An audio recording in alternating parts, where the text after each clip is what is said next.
Hello guys, this is Rahul bhaiya. Welcome to my YouTube channel. कैसे हैं आप लोग? आई होप आप सबकी यूपीएससी 2025 प्रीलिम्स की तैयारी बहुत अच्छी चल रही होगी। राइट, अब रफली सम 60 डेज़ बच गए हैं। राइट, तो जो हमने सीरीज़ रिसेंटली स्टार्ट करी थी भूपेंद्र सिंह मैम की बुक को कवर करने की, राइट, तो ये 4th सेशन है। इसके पहले हम 3 सेशंस ले चुके हैं। इसमें हम जो हड़प्पन सिविलाइजेशन है उससे रिलेटेड एस्पेक्ट्स को कवर करने की कोशिश करेंगे। राइट, तो चलिए स्टार्ट करते हैं। तो देखिए, पहला question, consider the following statements. First, the largest building of Mohenjodaro is the great granary. Second, the various seals of Harappan civilisation were used as a kind of currency for doing trade. Okay, which of the above 2 statements are correct? So pause लीजिए, इसको टिक कीजिए, फिर इसको discuss करते हैं। 1 2 3 start. So guys, देखो, ये जो पहला स्टेटमेंट है ये गलत है। ठीक है, some of you would be surprise, but अभी मैं इसको डिस्कस करूँगा क्यों गलत है। राइट, और ये भी गलत है। ठीक है, राइट। तो देखिए, अब जरा हम देखते हैं कि मोहनजोदाड़ो की जो बिल्डिंग्स हैं, राइट, अब तक यूजुअली बुक्स में यही लिखा है कि ग्रेट ग्रैनरी सबसे बड़ा है, बट भूपेंद्र सिंह मैम ने अपनी बुक में बताया है कि नहीं, कॉलेज ऑफ प्रीस्ट ये जो बिल्डिंग है ये सबसे बड़ी है। राइट, तो इसका रेस्पेक्टिव एरिया भी आप सबका देख सकते हो। एंड गाइस, प्लीज़ रिमेंबर, अगर ऑप्शन में कॉलेज ऑफ प्रीस्ट नहीं है तो आपको ग्रेट ग्रैनरी को ही टिक करना है। राइट, और अगर कॉलेज ऑफ प्रीस्ट और ग्रेट ग्रैनरी दोनों हैं then you have to go for college of priests. Right, तो आप देख सकते हो ग्रेट बात तो काफ़ी छोटा है, एक असेंबली हॉल भी है। राइट, तो इसको प्लीज़ ध्यान रखें। और जो सेकंड स्टेटमेंट है, राइट, तो हड़प्पन सील्स, अभी आगे एक क्वेश्चन इस पे और आएगा। ओके, तब हम हड़प्पन सील्स को और अच्छे से डिस्कस करेंगे। राइट, तो थोड़ा सा वेट कीजिए, बढ़ते हैं नेक्स्ट क्वेश्चन की तरफ। Consider the following statements. The Harappan civilisation was primarily dependent on the well developed network of internal and external trade. Right, second, in the Harappan pottery, the depiction of human figures is rare and crude. तो आपको बताना है which of the above 2 statements are correct. So again 1 2 3 start. Right. तो देखिए, अब देखते हैं first statement, primarily dependent. ठीक है, ये गलत है। ठीक है, क्यों? क्योंकि प्राइमरली जो हड़प्पन सिविलाइजेशन है वो एग्रीकल्चर पे डिपेंडेंट है। Please remember, okay, primary dependence किस पे है? एग्रीकल्चर पे। ओके, एक चैप्टर दिया हुआ है उस बुक में, the diversity of subsistence base. इसका मतलब होता है रफली कि जो उनकी इकॉनमी थी वो किस तरह की थी। राइट, तो इस बुक में भी प्लस अदर सोर्सेज में भी ये बताया गया है कि जो उनका एग्रीकल्चर था वो बहुत डेवलप्ड था। ठीक है, और कई तरह की क्रॉप्स वो उगाते थे। राइट, इंक्लूडिंग कॉटन भी उगाते थे और कॉटन से टेक्सटाइल्स भी बनाते थे। ठीक है, राइट। एंड देखो, एक व्यू आपको ये भी मिलेगा, राइट, वैसे वो व्यू गलत है, कि जो ट्रेड है उसकी बहुत ज़्यादा डिपेंडेंस थी और ट्रेड का बहुत ज़्यादा रेलेवेंस था। राइट, देखो, ट्रेड था definitely internal and external, Mesopotamia के साथ भी था। राइट, और जो आसपास के पर्शियन गल्फ के उस टाइम के सेंटर्स थे उनके साथ भी था। लेकिन जो प्राइमरी डिपेंडेंस है वो एग्रीकल्चर पे है। और एक ऐसा व्यू पॉइंट आता है कि अगर यहाँ पे एग्रीकल्चर नहीं था और ट्रेड से ही सारा काम होता था, तो जो ग्रेनरीज हैं, ठीक है, वो पोर्ट्स पे होनी चाहिए थी। राइट, जैसे कि लोथल, सुरकोटोड़ा एट्सेट्रा पे, क्योंकि अगर ग्रेन बाहर से मंगाते तो उसको वहीं स्टोर करते, उनको अंदर जाके क्यों स्टोर करते वो? जैसे हमको पता है कि मोहनजोदाड़ो में, देन हड़प्पा में कई जगह हमको इंटरनल ग्रेनरीज मिली हैं, तो वो वहीं वहाँ के आसपास के गाँव का प्रोडक्शन होता था। राइट, जिनको वहाँ पे सिटीज़ में स्टोर किया जाता था। तो ये प्लीज़ ध्यान रखें।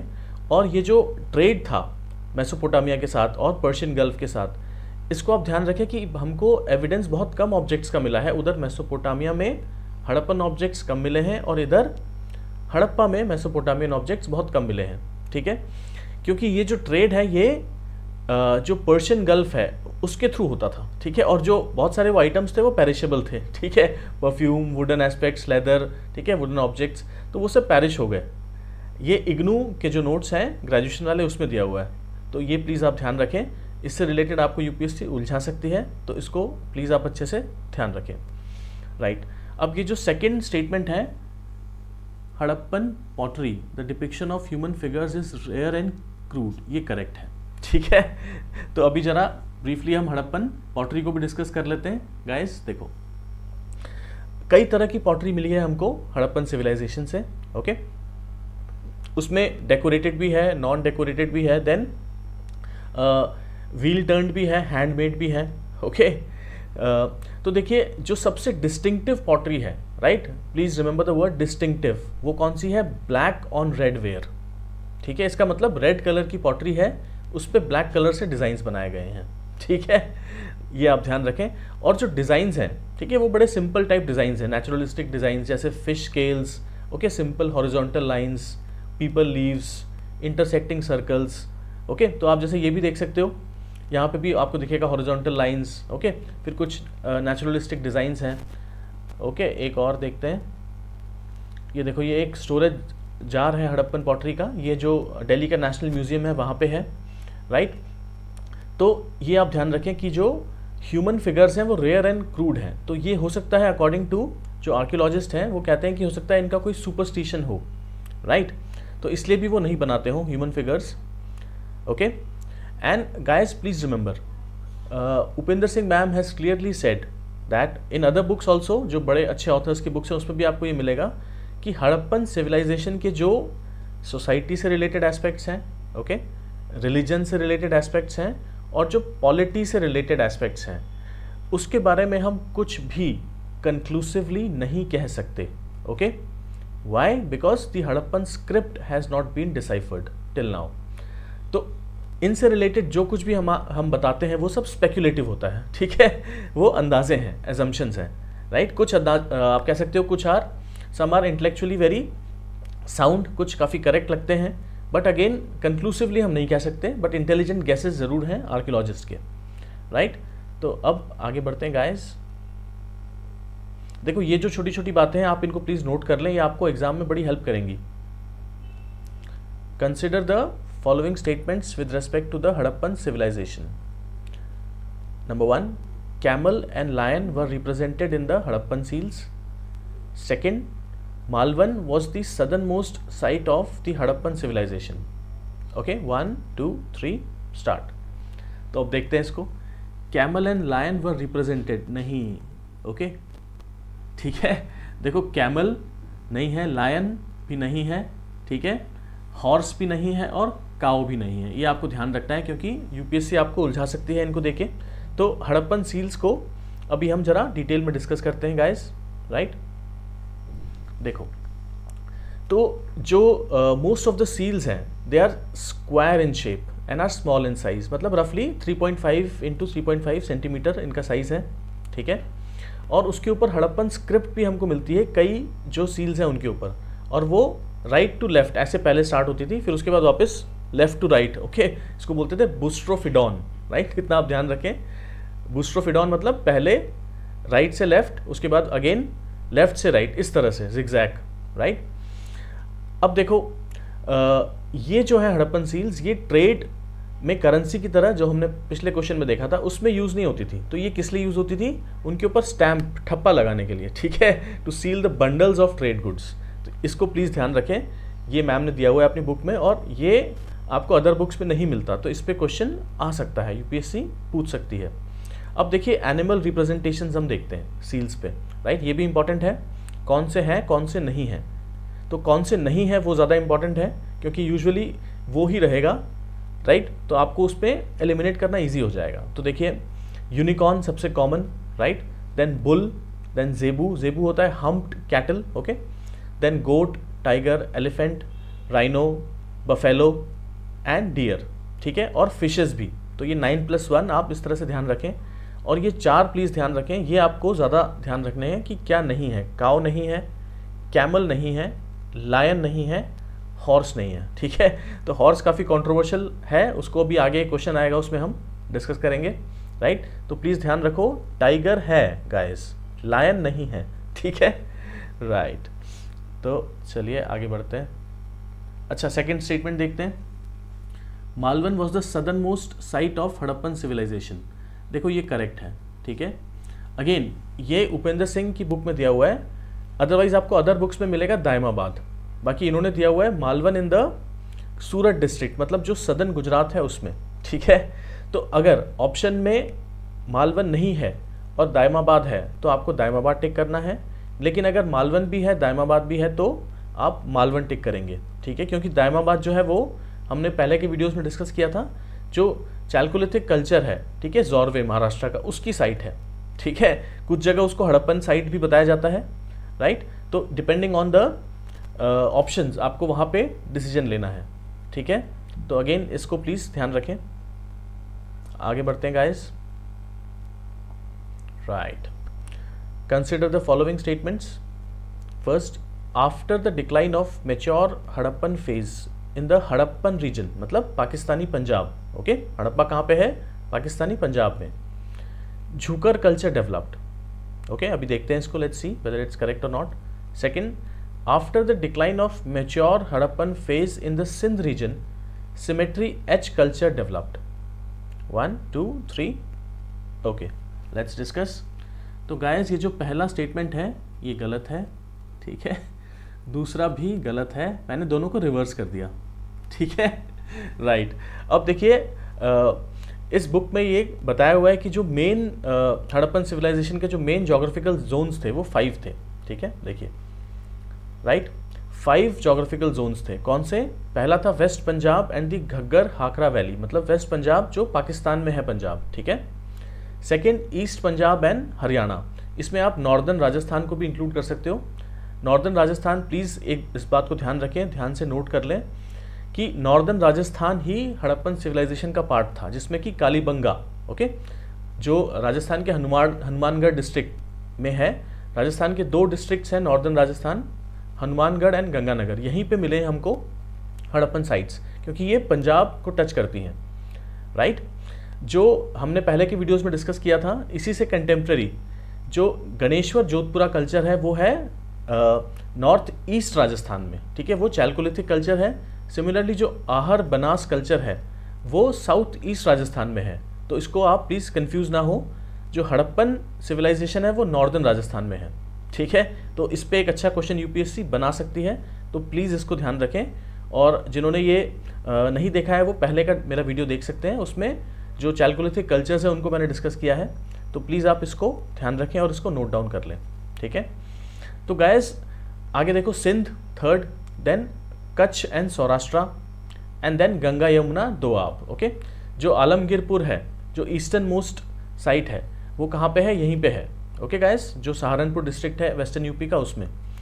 तो सिंध में जब हड़प्पन सिविलाइजेशन का डिक्लाइन हुआ तो झूकर कल्चर आया, ठीक है, ये ध्यान रखना। और वेस्ट पंजाब और जो घग्गर हाकरा वैली है वहाँ पे सिमेट्री एच कल्चर आया, ठीक है। प्लीज़ रिमेंबर दिस, इसको आप लोग गाइस ध्यान रखें, इस पे क्वेश्चन आ सकता है, ओके। सो 5 मेन जोग्राफिकल जोन्स। वैसे एक हमको हड़प्पन आउटपोस्ट कहाँ मिलती है? अफगानिस्तान में, ओके, शौरतुघई, राइट। बट जो मेन जोग्राफिकल जोन है वो ये 5 है, please remember this guys, okay. अब जरा कुछ इससे रिलेटेड यूपीएससी के क्वेश्चंस भी देख लेते हैं, जिसमें हमको कुछ सीखने को मिलेगा, और जिस फ्यूचर में रिपीट भी हो सकते हैं इन सम फॉर्म और दी अदर, ठीक है। आपको पता है एग्जैक्टली तो रिपीट होता नहीं है, बट यस कुछ ऑप्शंस के कुछ पोर्शंस और थीम्स रिपीट होती हैं, ओके। इसीलिए पीवाईक्यूज तो बहुत ही ज़्यादा इंपॉर्टेंट होते हैं, right. With reference to the difference between the culture of Rigvedic Aryans and Indus Valley people, which of the following statements are correct? Number 1, Rigvedic Aryans used coat of mail and helmet, ठीक है, इसका मतलब होता है जो आर्मर है, ठीक है, in warfare, whereas the people of Indus Valley civilization did not leave any evidence of using them. Second, Rigvedic Aryans knew gold, silver and copper, whereas Indus Valley people knew only copper and iron, ठीक है। Third, Rigvedic Aryans has domesticated the horse, whereas there is no evidence of the Indus Valley people having been aware of this animal. तो 1 2 3, okay. अब इसको discuss करते हैं guys. Which of the above 3 statements are correct? आप देख सकते हो ये आपके यूपीएससी 2017 में आया था, okay. Let's discuss it. Rigvedic Aryans used coat of mail and helmet in warfare, ठीक है। वेयर एज द IVC did not leave any evidence, ये करेक्ट है, ठीक है। आर्यंस आपको पता है क्योंकि वो आर्मर यूज़ करते थे और जो चैरियट्स हैं, हॉर्स ड्रॉन चैरियट्स, उन पे आते थे, इसलिए वो काफ़ी सक्सेसफुल रहे। Rigvedic Aryans, okay, knew gold, silver and copper, whereas the दी IVC people knew only copper and iron, ठीक है। देखो ये गलत है क्योंकि जो IVC है, हड़प्पन सिविलाइजेशन, उनको आयरन के बारे में नहीं पता था, ठीक है, राइट। तभी उसको कहते हैं ब्रोंज एज सिविलाइजेशन, राइट, और उनको गोल्ड सिल्वर के बारे में पता था, ठीक है, तो ये गलत है। थर्ड, अब देखो ये थोड़ा कंट्रोवर्शियल है बिकॉज हॉर्स को लेके कई तरह के हमको स्टेटमेंट्स मिलते हैं, बट यूपीएससी ने अपनी ऑफिशियल आंसर की में इसको भी सही माना है, थर्ड ऑप्शन को, मतलब उन्होंने बोला है कि जो 1 और 3 है वो करेक्ट है, तो जो यूपीएससी मानती है वही हमको मानना पड़ेगा। और उपेंद्र सिंह जो सबसे ऑथेंटिक बुक है एंशिएंट इंडिया की अभी के कॉन्टेक्स्ट में, उसमें भी मैम ने ये बोला है कि हॉर्स का इशू कंट्रोवर्शियल है क्योंकि सुरकोटड़ा एक साइट है गुजरात में, वहाँ से हमको हॉर्स की बोन्स मिली हैं, ठीक है, कुछ और जगह से भी कुछ बोन्स टाइप मिले हैं, बट लेकिन रफली ये माना जाता है कि हॉर्स से वो अवेयर नहीं थे, ठीक है, कोई सील पे भी हमको हॉर्स नहीं मिला है, तो जो यूपीएससी मानती है हमको भी वही मानना पड़ेगा guys, so please remember this, ठीक है। हॉर्स के बारे में वो नहीं जानते थे। हॉर्स बेसिकली पॉपुलर कब हुआ इंडिया में, जब जो आर्यंस है वो उसको लेके आए सेंट्रल एशिया से, तो अभी तक हमको यही मानना है, so please remember this, right. अच्छा क्वेश्चन था जो यूपीएससी ने पूछा। चलिए नेक्स्ट देखते हैं। Regarding the Indus valley civilization consider the following statements, ये 2011 में आया था। It was predominantly a secular civilization and the religious element though present did not dominate the scene, ठीक है, अभी इसको डिस्कस करेंगे। Second, during this period cotton was used for manufacturing textiles in India. तो 1 2 3 स्टार्ट, अब देखते हैं। देखिए गाइस, ये स्टेटमेंट जो है ये करेक्ट है, ठीक है। डोमिनेट द सीन का मतलब है कि वहाँ पे हम ये तो कह सकते हैं कि किसी तरह का रिलीजन था, वो हमको सील्स भी मिलती हैं और भी एविडेंस मिलते हैं, उसका एग्जैक्ट नेचर तो हमको नहीं पता, बट हाँ ये हमको पता है कि किसी तरह का रिलीजन था, और हम ये भी कह सकते हैं कि वो रिलीजन बहुत ज़्यादा डोमिनेटिंग नहीं था, मतलब कि जैसे हम आगे जाके देखते हैं जो वैदिक ब्राह्मणिज्म है वो काफ़ी स्ट्रांग हो गया, तो वो हर जो एस्पेक्ट है इकोनॉमी, पॉलिटिक्स, सोसाइटी, उसके ऊपर अपनी पकड़ बनाने की कोशिश करेगा।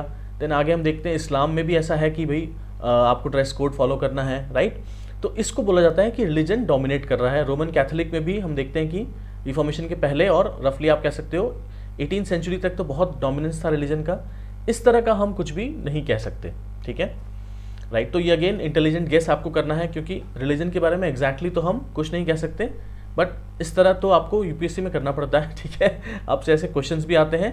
अगर आपको ब्रॉड थीम पता है तो आप ऐसा कर सकते हैं, ठीक है।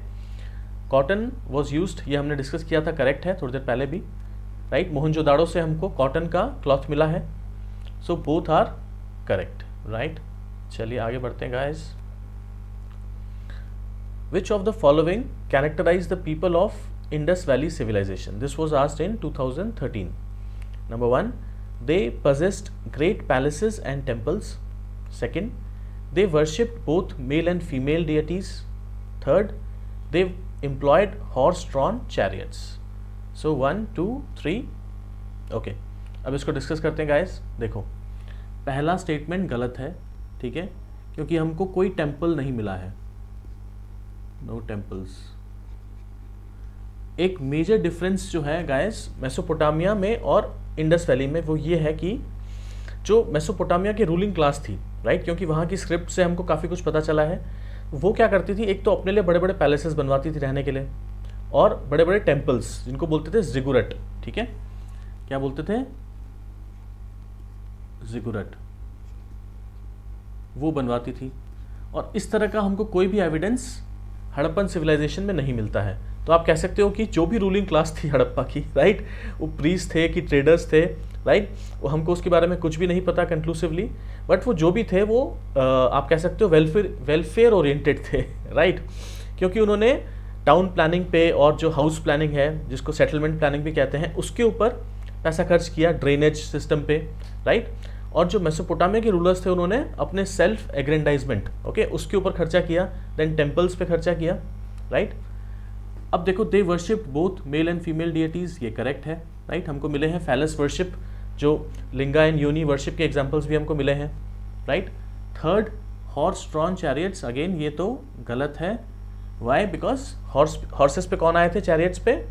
आर्यन सेंट्रल एशिया से, ठीक है। मतलब वो भी आगे डिस्कस करेंगे हम सेंट्रल, बट अभी तक यही माना जाता है रफली। तो ये आपको ध्यान रखना है कि first and third are incorrect and only second is correct, right. तो गाइस कुछ आपको अच्छी थीम्स पता चली होंगी आज के वीडियो में, और प्लीज़ उनको आप नोट करके रख लें जो आपने अपने आपके नोट्स होंगे इंडस वैली सिविलाइजेशन के उस पर, राइट, ताकि आपको रिवीजन के टाइम पे आसानी हो। तो हम इस सीरीज़ को आगे कंटिन्यू करेंगे गाइस।